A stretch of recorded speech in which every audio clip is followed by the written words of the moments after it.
Hello everyone, welcome you all at Lokesh sir unlimited study zone. So last class में हमने देखा कि identification क्या है किसी केमिकल रिएक्शन का या किसी केमिकल चेंज के होने की पहचान क्या है। तो जिसमें हमने सबसे पहला आपको बताया चेंज इन कलर, दूसरा हमने बताया आपको चेंज इन ऑर्डर यानी खुशबू का बदलना या बदबू का बदलना, स्मेल का चेंज हो जाना, तीसरा है चेंज इन स्टेट। बच्चों, चेंज इन स्टेट जहां पर भी होगा वहां पर केमिकल चेंज इन्वॉल्व होगा ऐसा बिल्कुल नहीं है।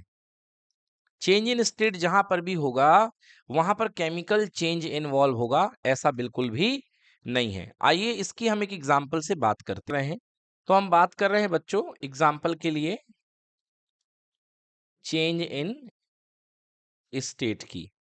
चलिए एक एग्जांपल देखते हैं। बच्चों, आप अभी यहां पर क्या हुआ, इस स्लाइड को देख करके हमें क्या समझ में आ रहा है। ये स्लाइड कह रही है कि जहां पर भी चेंज इन स्टेट होगा वहां पर कौन सा चेंज इन्वॉल्व होगा, केमिकल चेंज, राइट। मगर कुछ एग्जाम्पल हैं कि केमिकल चेंज इन्वॉल्व नहीं होगा। एग्जाम्पल के लिए आप पानी ले लीजिए और पानी को गर्म करिए, पानी को इस हीट करिए। तो यहाँ पर एक बाउल में आपने यहाँ पर पानी ले लिया है। और बच्चों, आप सब जानते हैं कि पानी का केमिकल फॉर्मूला क्या हुआ करता है, H2O। ये वाटर ड्रॉप होती है बेटा, इसका केमिकल फॉर्मूला होता है H2O। अब आप इसको हीट अप कर रहे हो बच्चों, तो हीट अप करने पे पानी गर्म होगा और थोड़े देर के बाद क्या बनेगी, इसकी स्टीम बनेगी। क्या बनेगी, इसकी स्टीम बनेगी। और ये मान लो ये स्टीम आपकी वेपराइज होकर के स्टीम निकल रही है, तो ये स्टीम है, स्टीम। अब यहां पर जो अंदर वाटर है, वाटर की स्टेट क्या है बेटा, लिक्विड। बोलो है कि नहीं है। और यहाँ पर जो ये जो वेपर बनी है, इस वेपर की स्टेट क्या है, गैस हो गई है। बिल्कुल सही बात है, steam is in gaseous form, exactly. तो मुझे ये बताओ, क्या यहाँ पर स्टेट चेंज इन्वॉल्व हो रहा है कि नहीं हो रहा है।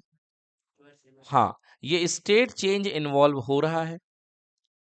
और क्या ये स्टेट चेंज इन्वॉल्व है तो क्या ये केमिकल चेंज है कि नहीं है, नहीं है। ये केमिकल चेंज नहीं है। अच्छा, ये केमिकल चेंज क्यों नहीं है पता है। ये, हाँ, बिल्कुल सही बात कही यहाँ पर वेदांत ने। देखिए यहाँ पर अगर आप इसको गैसियस को, ये जो गैस बनी है, स्टीम बनी है, अगर स्टीम को ठंडा कर दोगे तो वापस किस में बदल जाएगी, लिक्विड में।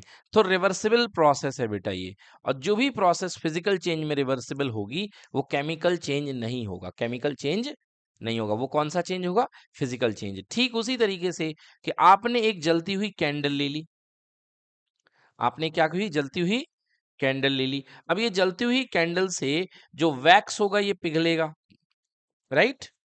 अब ये वैक्स यहां से जब गिरेगा बेटा कौन सी स्टेट में है, लिक्विड स्टेट में है, राइट। और यहां पर आपने एक वॉच ग्लास या प्याली ले ली, थाली ले ली, कुछ भी ले लिए। अब इस पे आ करके ये थोड़ी देर में फिर से जम जाएगा और फिर से क्या बन जाएगा, बोलो, वैक्स बन जाएगा सॉलिड फॉर्म में। बोलो बनेगा कि नहीं बनेगा। अब पहले भी क्या था, सॉलिड था, अब भी क्या है, सॉलिड। तो यहां पर दो रिएक्शन हुई हैं, सॉलिड से लिक्विड में जाना और अगेन लिक्विड से सॉलिड में जाना। बोलो यस की नो, है ना। तो ये रिवर्सिबल प्रोसेस हो रही। तो बेटा इस चीज का ध्यान रखना कि प्रोसेस रिवर्सिबल नहीं होनी चाहिए, ओके। एंड दूसरी चीज, सबस्टांस नया बनना चाहिए। यहां पर लिक्विड में भी H2O था, वाटर में भी H2O था, और स्टीम में भी क्या था, H2O था। स्टीम में भी क्या था, H2O था। बोलो क्लियर हुआ कि नहीं हुआ, समझ में आ गया।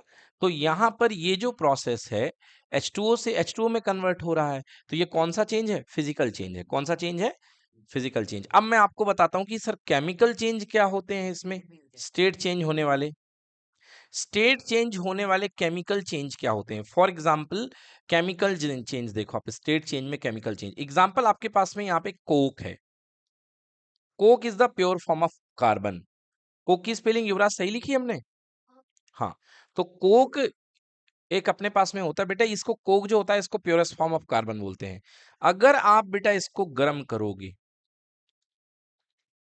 आप इसको क्या करोगे, गर्म करोगे, बेटा ये सॉलिड फॉर्म में है।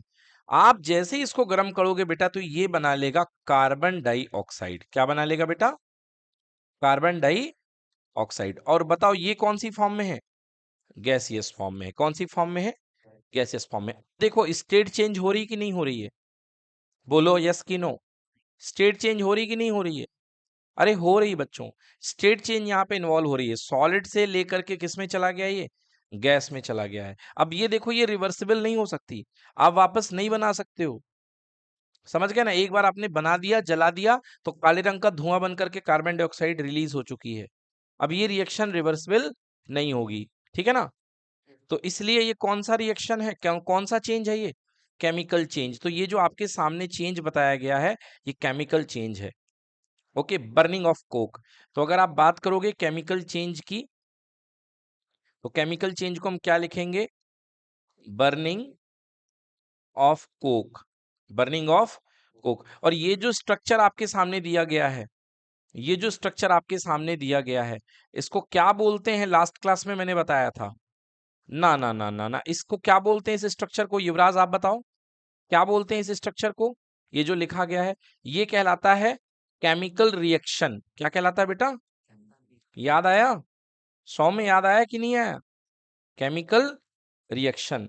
बेटा ये जो कन्वर्ट होता है ना directly, this conversion of reactant into the product is called chemical reaction. But यदि मैं इसी को सिस्टमेटिक वे में लिख दूं using the symbols, like Coke is carbon, burn करोगे तो क्या रिक्वायरमेंट होगी? ऑक्सीजन की रिक्वायरमेंट होगी, और आपको थोड़ी सी यहाँ पे हीट देनी पड़ेगी जलाने के लिए।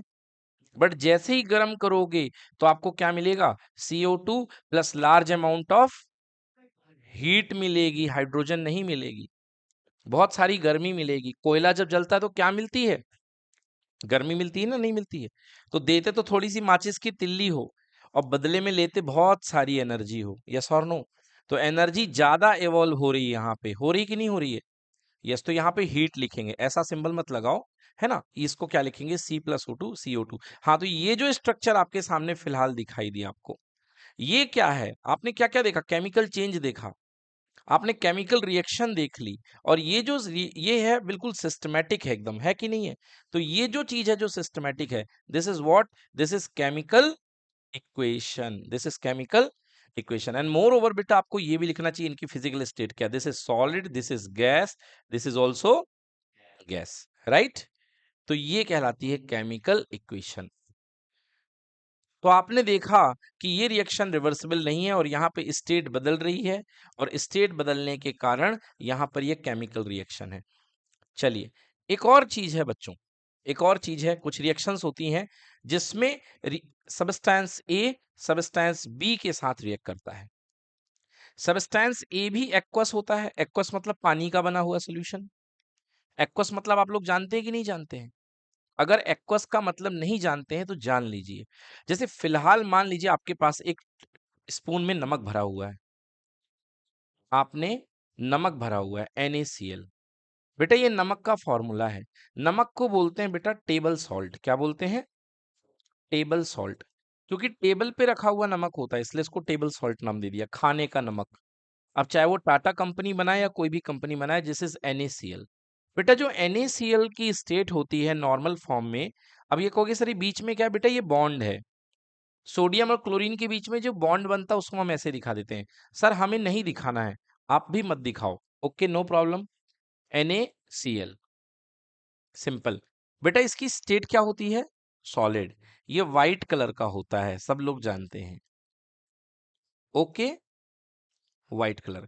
अगर बेटा आप एक यहाँ पर एक बीकर ले लो, और बीकर में आपने पानी मिलाने के बाद आपने इसमें थोड़ा सा NaCl डाल दिया, ओके, आपने NaCl डाल दिया, तो होगा क्या बच्चों?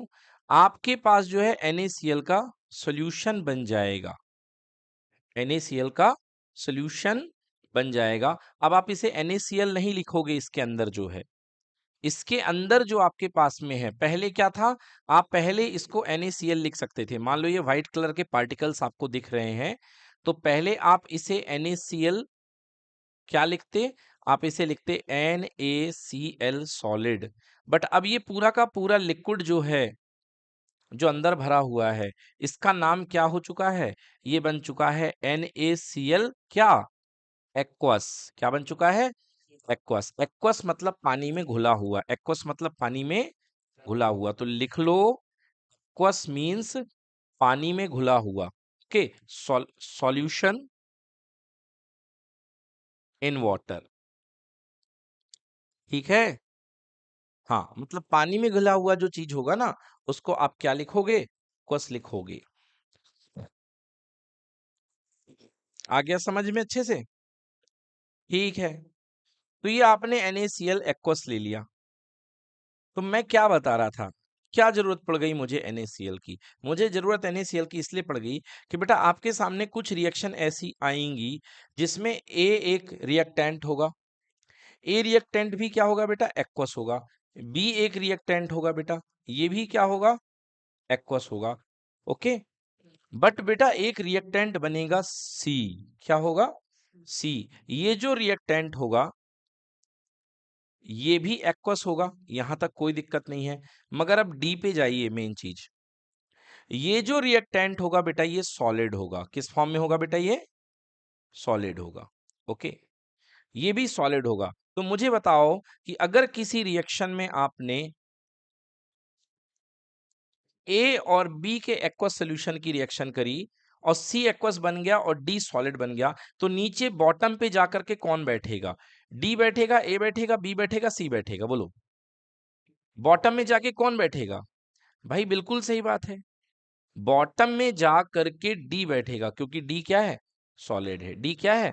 सॉलिड है। तो बेटा बॉटम में ये देखो डी बैठा हुआ है, और ये जो बॉटम में बैठा हुआ सबस्टेंस है बेटा, इसको हम क्या बोलते हैं पता है? इसको आप बोलते हैं प्रेसिपिटेट। क्या बोलते हैं इसको?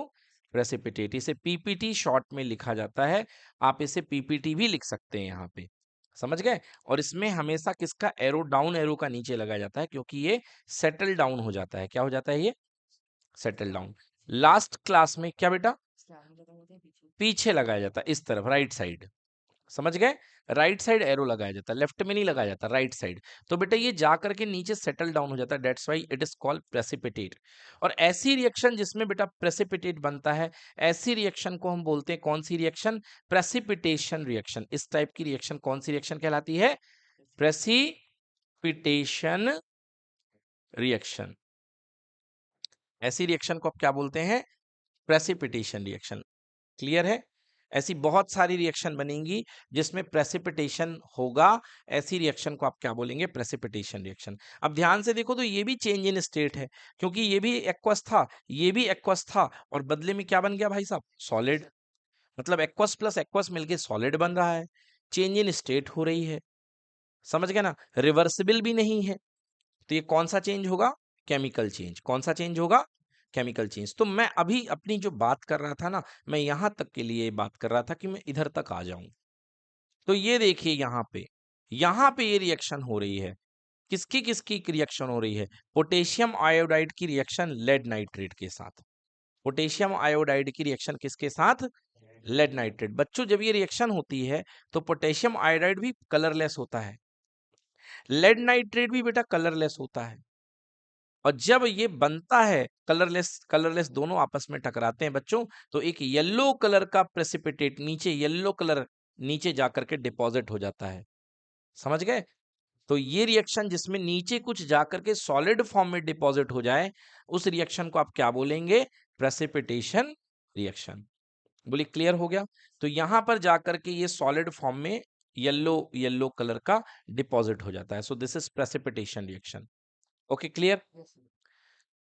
तो जहां भी प्रेसिपिटेट बनेगा वो प्रेसिपिटेशन रिएक्शन होंगी, and this is also an example of chemical reaction. Now next thing, अगली चीज, पहचान क्या है केमिकल रिएक्शन की? Next is evolution of gas. अगर कहीं पर भी गैस निकलती है, गैस इवॉल्व होती है, it means there is some chemical reaction happens. वहां पे कुछ केमिकल रिएक्शन घटित हो रही है। कहीं पर भी गैस निकले, आपको डकार आती है, दिस इज द सिग्नल कि आपके पेट में केमिकल रिएक्शन हो रही है। आपके पेट में बबल्स बनते हैं, गैस बन जाती है, इसलिए क्योंकि केमिकल रिएक्शन हो रही है। Okay, clear? तो किसी भी तरीके से गैस का इवॉल्व होना, केमिकल रिएक्शन होती है। और बहुत सारी रिएक्शन है बेटा, जैसे यहाँ पे लिखा है decomposition of lead nitrate on heating. तो अभी दूर है थोड़ा सा ये, बट मैं अभी आपको कराऊंगा कि किस तरीके से डिकम्पोजिशन रिएक्शन होती है। लेड नाइट्रेट को आप यदि हीट करोगे तो गैस निकलती है। क्या निकलती है? गैस निकलती है। ठीक है ना। कई सारी रिएक्शन होती है हमारी जिंदगी में जिनमें गैस निकला करती है, तो वो जिनमें भी जहां पे भी गैस निकलेगी that is a type of chemical reaction. Now heat transfer, two things are there, either heat will be absorbed और heat will be liberate, two things are there। Heat के बारे में दो बातें हो सकती है। हीट या तो एब्जॉर्ब होगी रिएक्शन में, एब्जॉर्ब मतलब हीट देना पड़ेगा, हीट क्या करना पड़ेगा, देना पड़ेगा। जैसे खाना बनाने में आपको हीट देना पड़ता है, ये सुनो, खाना बनाने के लिए या दूध को उबालने के लिए हीट को क्या करना पड़ता है, देना पड़ता है, राइट। तो कुकिंग हीट जहां पे देना पड़ता है उस रिएक्शन को बोलते हैं बच्चों, कौन सा बोलो, एंडोथर्मिक। क्या बोलते हैं, एंडोथर्मिक। तो बच्चों जो कुकिंग है ना, कुकिंग, तो जो कुकिंग है ना वो कौन सी प्रोसेस है, एंडोथर्मिक प्रोसेस है। कौन सी प्रोसेस है, एंडोथर्मिक प्रोसेस है। और दूसरी रिएक्शन जिसमें हीट निकलती है, निकलने की इवॉल्व भी बोलते हैं, लिबरेट भी बोलते हैं और एग्जॉस्ट भी बोलते हैं। घर में एग्जॉस्ट लगा होता है ना, तो घर में एग्जॉस्ट क्या करता है, हीट खींचता है कि हीट को बाहर फेंकता है, हीट को बाहर फेंकता है, तो एग्जॉस्ट। तो हीट जहां पे निकले, ऐसी रिएक्शन को जहां पर हीट लिबरेट होती है, जहां पे हीट एग्जॉस्ट होती है, ऐसी रिएक्शन को बोलते हैं बच्चों एक्सोथर्मिक। क्या बोलते हैं, एक्सोथर्मिक रिएक्शन। बोलो क्लियर है, ऐसी रिएक्शन को हम क्या बोलते हैं, एक्सोथर्मिक रिएक्शन। क्लियर हो गया ना। तो ऐसी रिएक्शन जिसमें हीट बाहर निकलती है बहुत ज्यादा अमाउंट में, वो एक्सोथर्मिक है। अच्छा मुझे बताओ, कोयले का जलना एक्सोथर्मिक है कि एंडोथर्मिक है, एक्सोथर्मिक, क्योंकि जब कोयला जलता है तो बहुत सारी एनर्जी निकलती है। C+O2 gives us CO2 plus large amount of heat. Okay, ये बहुत सारी हीट निकलती है, that's why it is suppose to be an exothermic reaction. Okay, so these are the some incidences from where we can recognize that the given reaction is an chemical reaction. When there is a heat transfer by any means, heat can be taken, heat can be exhausted, okay, or you can say there is the absorption of heat, or you can say there is a evolution of heat. In such cases, what type of reaction is there, there is a chemical reaction। clear बच्चों, चलिए now representation of chemical reaction की बात करते हैं। Okay, कि किसी chemical reaction को, बेटा यहां तक इंट्रोडक्शन पूरा हो गया है, अब हम बात करते हैं केमिकल इक्वेशन की। अब हम पूरे तरीके से हम केमिकल इक्वेशन में आने वाले हैं। तो अब हम जिस टॉपिक को डील कर रहे हैं that is only related with chemical equation, ठीक है।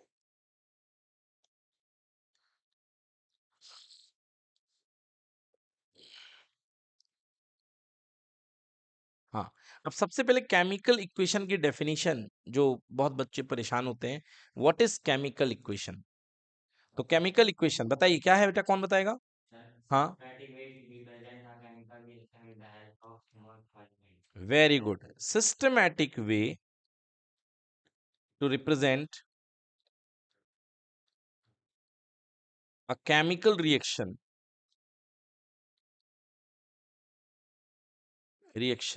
With the help of,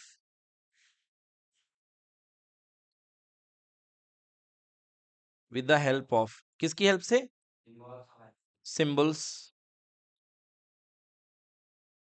of elements. Okay, मतलब एलिमेंट की सिंबल्स की मदद से अगर आप किसी रिएक्शन को, किसी केमिकल रिएक्शन को रिप्रेजेंट कर रहे हो, जैसे जंग लगने की बात है, that is a reaction, but आप उसको यदि सिंबल्स की हेल्प से, एलिमेंट के सिंबल्स की हेल्प से दिखा रहे हो, तो इस सिस्टमैटिक वे को आप क्या कहते हैं, केमिकल इक्वेशन कहते हैं। ओके, केमिकल इक्वेशन में क्या क्या होता है, केमिकल इक्वेशन में एक होता है लेफ्ट साइड रिएक्टेंट्स। क्या होते हैं, reactants, they may be one और मोर देन वन। क्लियर है, एक हो सकते हैं या एक से ज्यादा। फिर एक एरो होता है और यहां पे प्रोडक्ट्स, एक या एक से ज्यादा, राइट। तो reactant convert into the product. और यहां इस एरो के ऊपर क्या लिखा जाता है, कंडीशंस। क्या लिखा जाता है, कंडीशंस। कंडीशंस मींस क्या क्या आ सकता है, टेम्परेचर आ सकता है, प्रेशर आ सकता है, सनलाइट आ सकती है, कि ये रिएक्शन आप लाइट में कर रहे हो कि अंधेरे में कर रहे हो। अंधेरा मतलब डार्क, ये सारी चीजों को आपको लिखना पड़ता है। So these are the conditions, ठीक है। So this conversion of reactant into the product is called with the systematic way to represent a chemical reaction with the help of symbol of element is called chemical equation. चलिए बात करते हैं short hand represent. So how can we represent? So simple बेटा, reactant 1 plus reactant 2 and so on dot dot dot, there may be और not may be, but हमारे लिए दो ही काफी है हमारे सिलेबस में. There may be product number 1 and product number 2 plus dot dot dot dot dot and so on. Clear? Let us talk with some chemical reaction. आइए बात करते हैं केमिकल रिएक्शन की. First, there is a chemical reaction burning of magnesium in oxygen. Burning of magnesium in oxygen, ये जो बेटा है ये एक आपके पास में क्या है, this is given chemical change. क्या है बेटा? ये केमिकल चेंज है, एक प्रकार का केमिकल चेंज है कि बर्निंग ऑफ मैग्नीशियम, मतलब हम मैग्नीशियम को बर्न करने वाले हैं. ठीक है जी, मैग्नीशियम को हम बर्न करने वाले हैं. तो मैग्नीशियम को हम जब बर्न करेंगे, बर्निंग ऑफ मैग्नीशियम, तो ये क्या हो गया, एक प्रकार का केमिकल चेंज हो गया. तो ये जो ऊपर दिया गया है this is a chemical change, burning of magnesium. ठीक है. अब इसके बाद जैसे ही कोई आपको बोलेगा कि भाई आपको मैग्नीशियम को बर्न कराना है, सबसे पहली चीज क्या आ गई? सबसे पहली बात तो आ गई चेंज क्या हो रहा है. तो चेंज में आपने एक बात कर ली कि burning of magnesium with oxygen, with oxygen. बोलो क्लियर है? ठीक है. अब क्या होगा burning of magnesium with oxygen, क्या बनेगा, उसको कैसे लिखेंगे? तो आप लिखेंगे इस रिएक्शन को केमिकल रिएक्शन. ठीक है ना. केमिकल रिएक्शन में क्या लिखेंगे? आप ले लोगे भैया, आप कहोगे आपके पास है मैग्नीशियम है, बोलो यस. बर्न किसके साथ करना है? ऑक्सीजन के साथ करना है. करोगे कि नहीं करोगे? ऑक्सीजन के साथ करोगे. और क्या बन जाएगा बेटा? और आपके पास बन जाएगा, बोलो क्या बनाना चाहते हो? बिल्कुल सही, मैग्नीशियम ऑक्साइड. क्योंकि ऑक्सीजन कभी किसी के साथ रिएक्ट करती है तो ऑक्साइड ही बनाती है. क्या बनाती है? ऑक्साइड. तो फर्स्ट थिंग तो आपने मैग्नीशियम ऑक्साइड बनाया. ठीक है. ये आपने जो लिखा है बेटा ये जस्ट एक केमिकल रिएक्शन है. ये क्या है? Chemical reaction. इसको दूसरा नाम भी दिया जाता है बेटा, इसी को हम वर्ड इक्वेशन बोलते हैं. क्या बोलते हैं इसी को? Word equation. क्योंकि ये इक्वेशन वर्ड में है. क्या है ये? वर्ड इक्वेशन भी है. अब इसी को मैं फॉर्मुलेट करता हूं. मैं इसी को क्या करता हूं? फॉर्मुलेट करता हूं, मतलब मैं इसको फॉर्मूले में बदलता हूं. तो अगर मैं इसको फॉर्मूले में बदलता हूं तो देखो क्या होगा बच्चों. Magnesium means Mg, oxygen means कितना बेटा? O. ना ना ना ना, कुछ नहीं पता. आप मुझे केवल सिंबल की बात करो. मैग्नीशियम का सिंबल क्या होता है? Mg. ऑक्सीजन का सिंबल क्या होता है? O2. अब आप कहोगे सिंबल तो O होता है, मगर हमारे एटमॉस्फेयर में जो मैग्नीशियम ऑक्सीजन पाई जाती है वो किस फॉर्म में पाई जाती है? O2. बताया था मैंने 9th क्लास में, डाइएटॉमिक मॉलिक्यूल फॉर्म में एग्जिस्ट करती है ना ऑक्सीजन, अकेले नहीं होती है. और बनने वाला है क्या? Magnesium oxide. Magnesium oxide. अब आपको फिर से 9th क्लास की नॉलेज में जाना पड़ेगा. क्यों जाना पड़ेगा? क्योंकि आपको मैग्नीशियम ऑक्साइड बनाना है. तो आइए मैं आपको 9th क्लास का नॉलेज बताता हूं. आपके पास क्या है फॉर्मूला? सर हमें बनाना है मैग्नीशियम ऑक्साइड. क्या बनाना है बेटा? मैग्नीशियम ऑक्साइड बनाना है.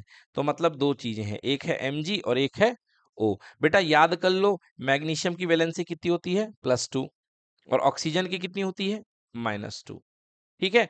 तो आप इस बार शुरू से ही अपनी कॉपी में एक तरफ लिख लें मेटल और एक तरफ लिख लें नॉन मेटल. हम वैलेंसी चार्ट आपको पहले ही बनवा देते हैं. हर जितने आएंगे मेटल नॉन मेटल उनकी वैलेंसी आपको पता है. मेटल की वैलेंसी क्या होती है? प्लस में होती है. Because metals are electropositive. क्या होते हैं मेटल? इलेक्ट्रोपॉजिटिव. अब भैया थोड़ी सी बातें अगर आपको समझ में ना आए तो समझ लेना 9th क्लास का झोल है और पूछ लेना, बस इतना कर सकता हूं मैं. क्योंकि 9th क्लास 10th क्लास के साथ तो नहीं पढ़ाई जा सकती। हाँ ये है कि जो छूट गया है मैं बता दूंगा। तो नॉन मेटल जो होते हैं वो क्या होते हैं? Electro negative. याद है, ये इलेक्ट्रॉन देते थे और ये इलेक्ट्रॉन लेते थे। ये लोग लेते थे इसलिए नेगेटिव और ये देते थे इसलिए पॉजिटिव। तो भैया मेटल में सबसे पहले होता है Mg। तो Mg की वैलेंसी कितनी होती है बेटा? Mg का जो आयन बनता है वो बनता है Mg+2, इसलिए इसकी वैलेंसी कितनी होगी? 2 की। कितनी होगी इसकी वैलेंसी? 2 की। ऑक्सीजन, ऑक्सीजन का जो आयन बनता है वो -2 का बनता है, तो ऑक्सीजन की वैलेंसी कितनी होगी? -2। बोलो क्लियर है? तो अब यहां पर तो यही हो रहा है, मैग्नीशियम और ऑक्साइड। तो मैग्नीशियम का +2 ऑक्सीजन का -2 दोनों कैंसिल हो गए। बोलो क्या बनेगा कंपाउंड? MgO। क्या बनेगा? MgO। नहीं तो क्रिस क्रॉस खेलते थे, याद है ना? हाँ, भूले तो नहीं हो अभी? तो ये MgO। तो चलो मतलब रिएक्शन में ये हमारी रिएक्शन हो चुकी है, ये इक्वेशन बन चुकी है। क्या बन चुकी है?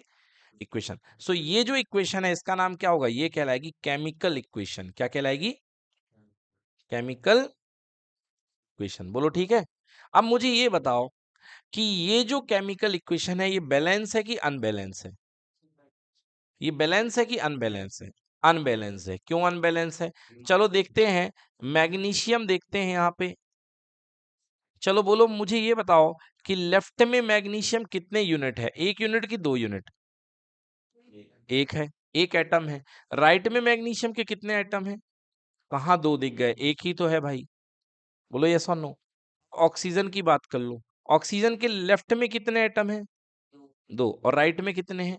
1। तो क्या ये बैलेंस है? नहीं, ये बैलेंस नहीं है। तो ये जो रिएक्शन अभी यहाँ पर मैंने आपको दिखाई है, ये कैसी रिएक्शन है? अनबैलेंस्ड है। कैसी रिएक्शन है बेटा ये? अनबैलेंस रिएक्शन है। समझ में आ गया? तो रिएक्शन जो है यहाँ पे अनबैलेंस रिएक्शन है। अभी इसको हमको बैलेंस करना पड़ेगा, हम थोड़ी देर में बैलेंस करेंगे। तो ये देखिए, ये जो रिएक्शन अनबैलेंस होती है और जिसके केवल आप एलिमेंट एलिमेंट जान करके जिनको लिख देते हो, ऐसी रिएक्शन को आप बोलते हो स्केलेटन इक्वेशन। कौन सी रिएक्शन है ये? ऐसे इक्वेशन को आप बोलते हो स्केलेटन। स्केलेटन मतलब ढांचा। स्केलेटन मतलब ढांचा। तो ये जो इक्वेशन आपने लिखी है बेटा, ये कौन सी इक्वेशन है बोलो? Skeleton equation. समझ में आ रहा है कि नहीं आ रहा है? ये रिएक्शन है स्केलेटन इक्वेशन। ठीक है ना? चलो एग्जाम्पल बात करते हैं, एक और देखते हैं तो आपको समझ में आएगा। एग्जाम्पल, एग्जाम्पल फोटोसिंथेसिस, ये चेंज का नाम है। ये किसका नाम है बेटा? Change. Photosynthesis is a chemical change.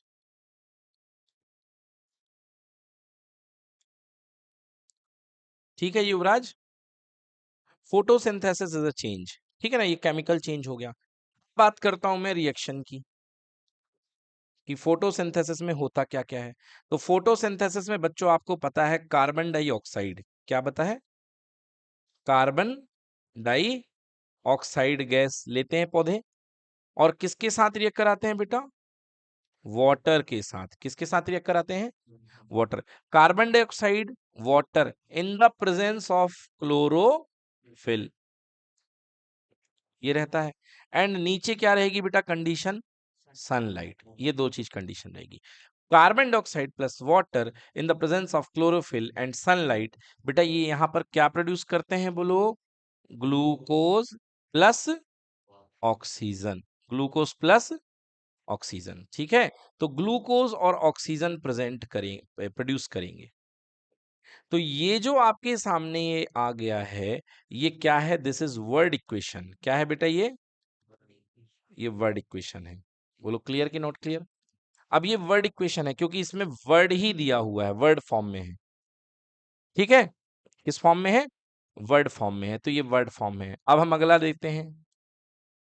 हाँ, अगला। अब जो फॉर्मूले हमको पता है, क्या कार्बन डाइऑक्साइड का फॉर्मूला पता है हमको? बिल्कुल पता है। क्या होता है बोलो?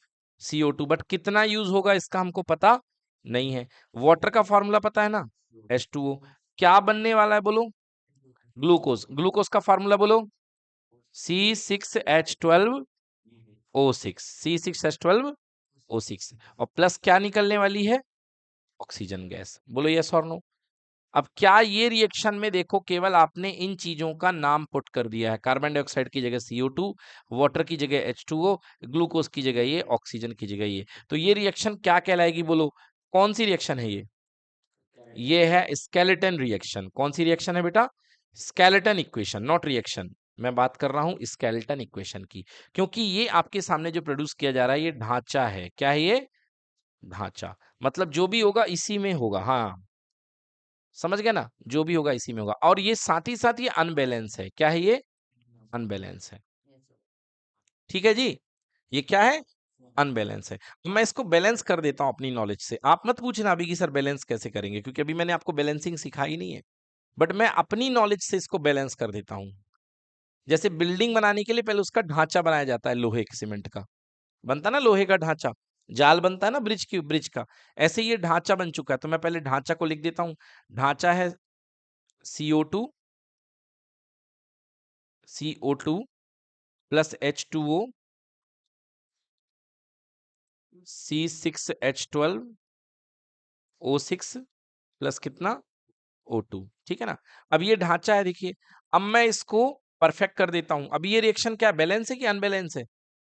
भी ये अनबैलेंस है। देखो कार्बन यहाँ पे लेफ्ट में कितने हैं? 1, और राइट में कितने हैं? 6।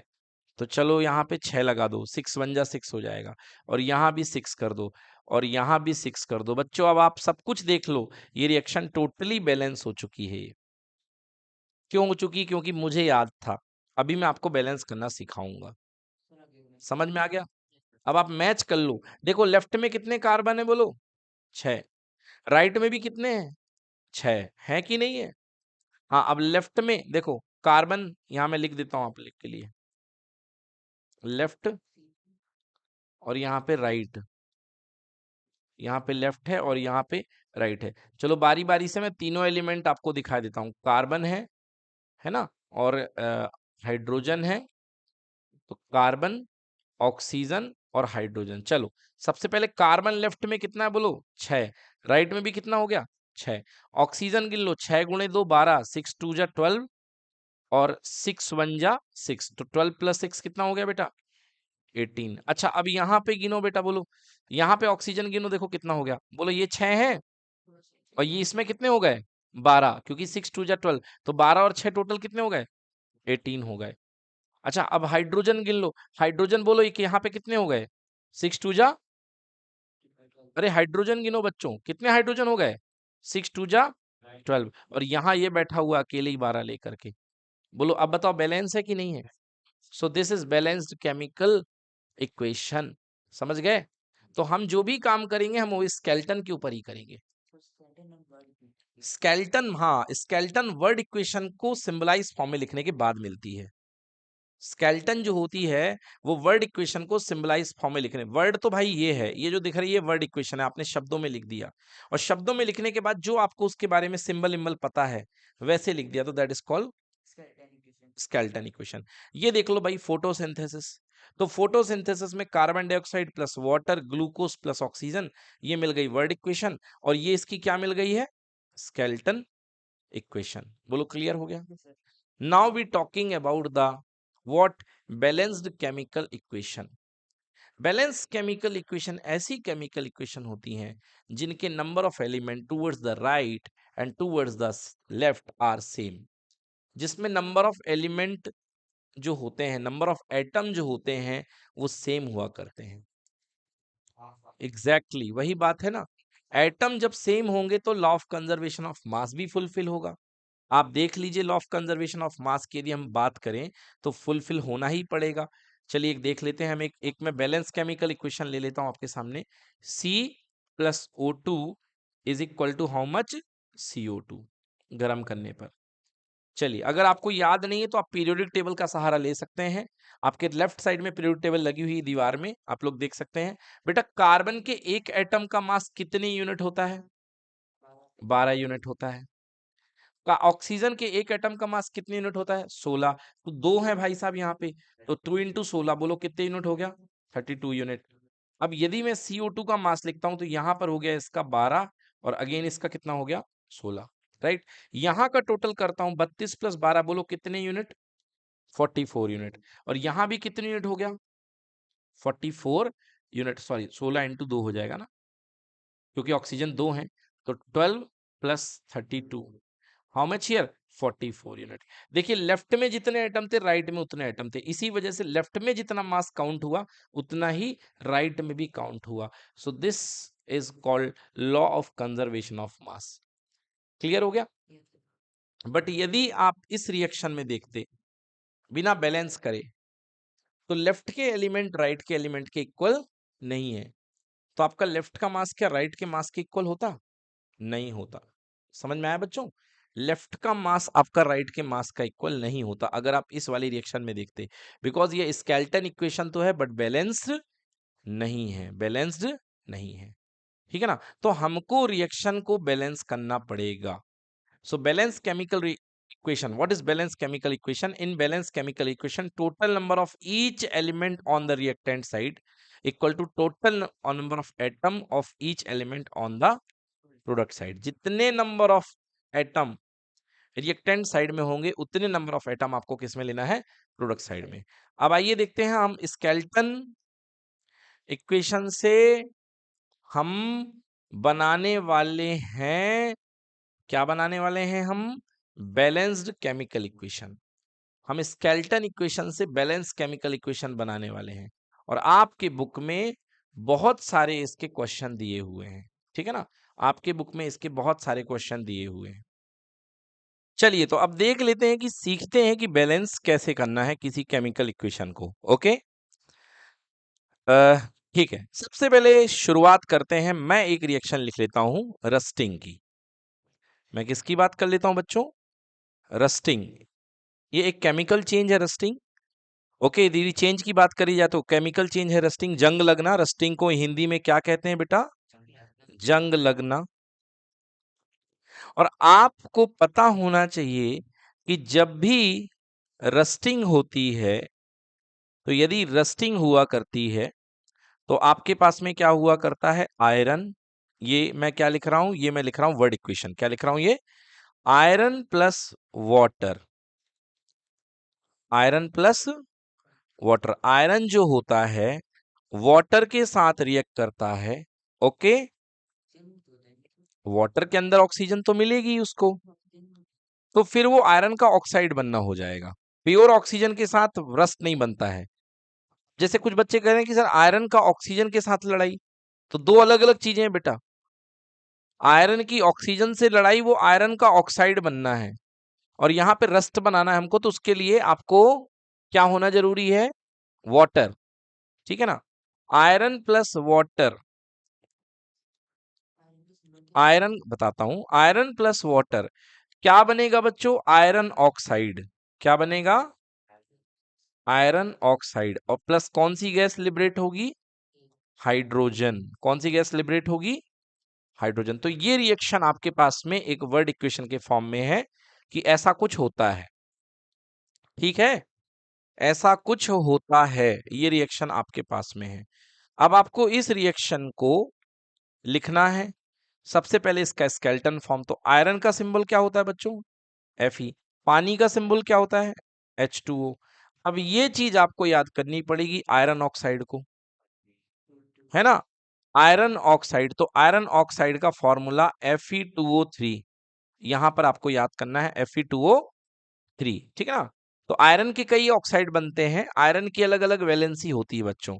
अभी धीरे धीरे ये चीज क्लियर हो जाएगी। प्लस हाइड्रोजन गैस यहां पे निकाल दो, हाइड्रोजन गैस किस फॉर्म में निकलेगी? H2। अब ध्यान से देखो, क्या ये रिएक्शन बैलेंस है? बिल्कुल नहीं। ये रिएक्शन कहीं से कहीं तक बैलेंस नहीं है, स्केलेटन है, ये बात भी है।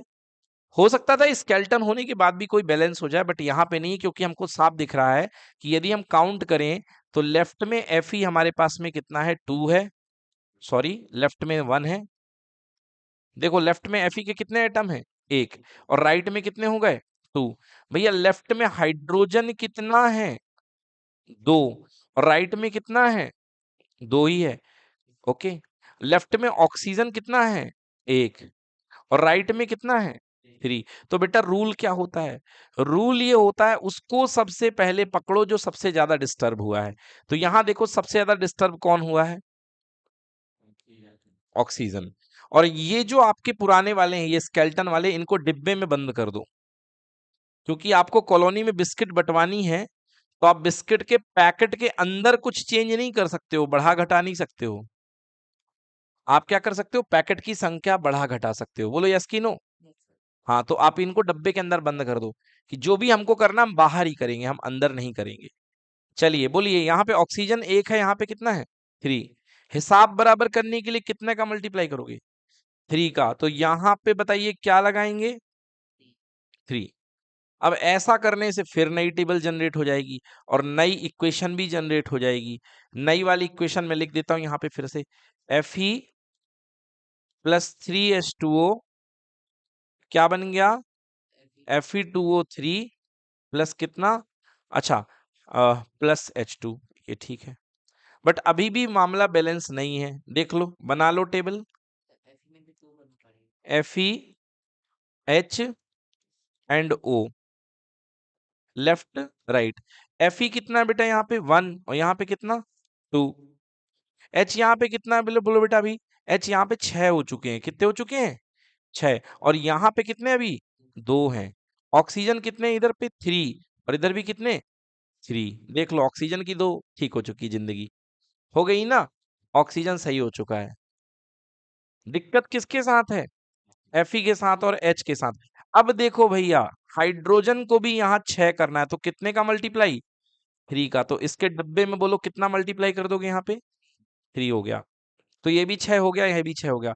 अब किसके साथ दिक्कत बची, केवल Fe के साथ। तो Fe के साथ आपको यहाँ पे 2 है, तो लेफ्ट में भी 2 लाना पड़ेगा। तो बोलो कितने का मल्टीप्लाई, 2 का मल्टीप्लाई। फाइनली आपकी रिएक्शन बच्चों बैलेंस हो चुकी है, और आपको बैलेंस केमिकल इक्वेशन लिखना पड़ेगा, जो मैं लिख करके दे रहा हूं आपके लिए। 2Fe plus 3H2O equal to Fe2O3 plus कितना 3H2। बेटा ये जो देख रहे हो, this is the reaction for rusting of iron. क्या है बेटा ये, रस्टिंग ऑफ आयरन। बोलो क्लियर हुआ कि नहीं हुआ, ठीक है ना, रस्टिंग ऑफ आयरन। बेटा ये Fe2O3 को बोलते हैं फेरिक ऑक्साइड। Fe2O3 को क्या बोलते हैं, फेरिक ऑक्साइड। Fe2O3 को हम बोलते हैं फेरिक ऑक्साइड। और ये भी अब आपको बन जाएगा, सर आयरन का ऑक्साइड नहीं बोलते, नहीं बेटा, आयरन ऑक्साइड नाम बोल सकते हो, मगर उसका सही केमिकल नेम फेरिक ऑक्साइड है, ठीक है ना, फेरिक ऑक्साइड है। अब आप कहोगे सर ये कैसे बन गया, तो ये भी आप पढ़ के आए हो, भूल भले गए हो। देखो बेटा, आयरन की जो वैलेंसी होती है Fe+3 होती है, Fe+3, इसे बोलते हैं बेटा फेरिक आयन। कौन सा आयन बेटा, फेरिक आयन। और ऑक्सीजन तो आप जानते ही हो, -2 ऑक्साइड आयन। चलो साथ में रख दो Fe+3, ऑक्सीजन कितना बेटा -2। कुछ याद आया, क्रिस क्रॉस, ये यहां जाता है और ये यहां जाता है, तो क्या बन गया Fe2O3। इस वजह से हमने जो आयरन का ऑक्साइड लिया था ना यहाँ पे, वो Fe2O3 लिया था, क्योंकि ये तो पता रहेगा आपको कि आयरन लोहे के साथ आपने पानी यानी मॉइस्चर की रिएक्शन कराई, क्लियर। और आपका क्या बन गया, आयरन ऑक्साइड, और प्लस कितना हाइड्रोजन निकल गया। बोलो क्लियर है। अब एक बात याद रखना, कभी भी आयरन के साथ अगर आप ड्राई एयर की रिएक्शन करोगे, कौन सी एयर, ड्राई एयर, सूखी हवा, बिना नम हवा में आप आयरन को रखेंगे बेटा, कभी भी रस्टिंग नहीं होगी। आयरन कभी भी ड्राई एयर से खराब नहीं होता है, समझ गए। आयरन हमेशा किससे खराब होता है, मॉइस्ट एयर से, ठीक है ना। सबसे ज्यादा आयरन के खराब होने का खतरा ब्रिजेस को रहता है और शिप्स को रहता है, क्योंकि वो लगातार पानी में डूबे रहते हैं, और वो सबसे ज्यादा कोरोजन वहां पे सबसे ज्यादा रस्टिंग होती है। आपने देखा भी होगा, ब्रिजेस में बहुत ज्यादा रस्टिंग होती है। और हमारे घर के बाथरूम के दरवाजे अगर लोहे के बने हुए हैं, तो आप देखिएगा कंपैरेटिवली उनमें रस्टिंग बहुत ज्यादा है, और जो ऐसी जगह लगे हुए हैं, छतवत में लगे हुए हैं कहीं पर, उनमें रस्टिंग उतनी ज्यादा नहीं होगी, समझ गए। तो याद रखिएगा कि ड्राई एयर कभी रिएक्शन नहीं कराती है। हम्म हाँ, अब देखिए, अब ये एक अलग चीज आप बात कर रहे हैं, वेदांत यहाँ पे बोल रहे हैं कि सर हमारे वाले आयरन में रस्टिंग नहीं होती है। नो रस्टिंग, चाहे आप उसको पानी में डुबा लो तो रस्टिंग नहीं होती। क्या ये संभव है? बिल्कुल संभव है। इसके लिए एक टेक्निक यूज की जाती है बच्चों, उस टेक्निक को बोलते हैं गैल्वेनाइजेशन। क्या बोलते हैं? गैल्वेनाइजेशन बोलते हैं। तो उसके बाद, उस गैल्वेनाइजेशन के बाद उसके अंदर एक ऊपर कोटिंग चढ़ जाती है, जिसकी वजह से आयरन कभी वो नहीं होता है। या तो आप शानदार तरीके का पेंट कर देंगे, उसमें प्रॉपर पेंट कर देंगे, या ग्रीसिंग करके रखेंगे। तो ये हमारे सिलेबस में एंड का टॉपिक है, अभी डिस्कस नहीं करेंगे। राइट नाउ हमने आज आपको बताया है किस तरीके से हमको रिएक्शन को क्या करना है, बैलेंस करना है। ओके, तो आज आपका होमवर्क है, आपको रिएक्शन को बैलेंस करके लेके आना है। ठीक है ना? तो कल आप, आपकी बुक में बहुत सारी रिएक्शंस दी हुई हैं, और कल आप इन सबको क्या करके लेके आएंगे, बैलेंस करके लेके आएंगे। ओके, आज की क्लास के लिए इतना ही। Thank you so much.